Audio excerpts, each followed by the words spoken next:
যোৱাকালি মানকাছাৰত আছিলোঁ, তাৰ আগৰ দিন বৰপেটাত আছিলোঁ, সিজন গ্ৰামলৈ গ'লোঁ আৰু আজি আকৌ আহি ধুবুৰী পালোহি।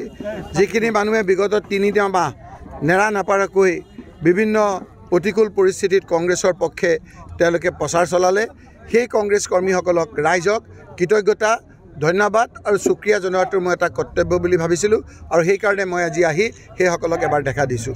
আজি আপোনালোকে জানে যে মানুহৰ মনটো ঠিক নহয়। চৰকাৰৰ যি বয় বস্তুৰ দাম বাঢ়িছে, মানুহৰ উপাৰ্জন কমি গৈছে, লাইটৰ বিলৰ উৎপাতত থাকিব পৰা নাই আৰু সেইকাৰণে এতিয়া আমাৰ এটা সময় হৈছে, এই সময়খিনি ৰিজাল্ট 4 তাৰিখে দিব। এই 4 তাৰিখে ৰিজাল্ট দিয়াৰ পাছত আমি বাকী কথাখিনি পাতিম, কিন্তু এই সময়খিনি ৰাইজৰ সমস্যাবিলাক দূৰ কৰাৰ কাৰণে চৰকাৰক হেঁচা দিব লাগিব। সেইকাৰণে আমি এই কথাখিনি আপোনালোকৰ যোগেদি কৈছোঁ যে চৰকাৰ ৰাইজ অত্যাচাৰিত হৈছে, ৰাইজে থাকিব নোৱাৰা এটা অৱস্থা হৈছে। লাইটৰ বিল আগতে যোনে 200 টকা দিছিল আজি 2000 টকা দিবলগীয়া হৈছে আৰু আনফালে আপোনালোকে বয় বস্তুৰ দাম বঢ়াই দিছে। বয় বস্তুৰ দাম কমোৱাতকৈ মদ খাবলৈ আপোনালোকে আকৌ মানুহক এনকাৰেজ কৰিছে। চৰকাৰক দাবী জনাইছোঁ যাতে চৰকাৰে ৰাইজৰ পক্ষত থাকি ৰাইজৰ অসুবিধাবিলাক দূৰ হোৱাৰ ক্ষেত্ৰত চৰকাৰে ইনিচিয়েটিভ লয়। চুপ বলো, পজিটিভ, বি পজিটিভ। আমি সকলোৱে মিলি থাকিব লাগিব। তেওঁলোকে বহুতে সমাজখন ভাঙিবলৈ আহিছে আৰু আমি হাতুৰি গজাল লৈ সমাজখন জোৰা লগাবলৈ আহিছোঁ, সকলোৰে মিলা প্ৰীতি বিচাৰি। মুখ্যমন্ত্ৰীয়ে যে ধুবুৰীত আহি যে কৈ গ'ল যে মিয়াৰ ভোট লাগে, সেইটো কি হ'ল? সেইটো নুশুধে আপোনালোকে। তেওঁ যে কৈছিলে নৰেন্দ্ৰ মোদী ডাঙৰীয়া গুজৰাটৰ কথাবিলাক, সেইবিলাক কি হ'ল?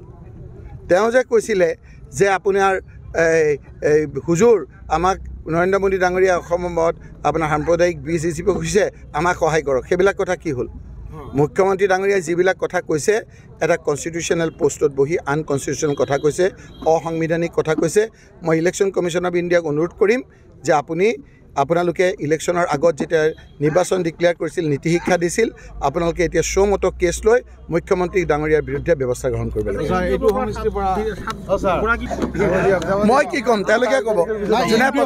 ইউডিএফত দুজন বিধায়কৰ কিন্তু চেণ্ডিকেটৰ বাতৰি শিৰোনাম দখল কৰিছে। এই ক্ষেত্ৰত আপোনালোকে সেই শিৰোনাম দি থাকক, ৰাইজৰ শিৰোনাম ৰাইজে দিব 4 তাৰিখে। চৰকাৰৰ নিশ্চিতভাৱে অত্যাচাৰী শাসনৰ ওৰ পৰিব, আমাৰ কংগ্ৰেছৰ আৰু ইণ্ডিয়াৰ চৰকাৰ হ'ব।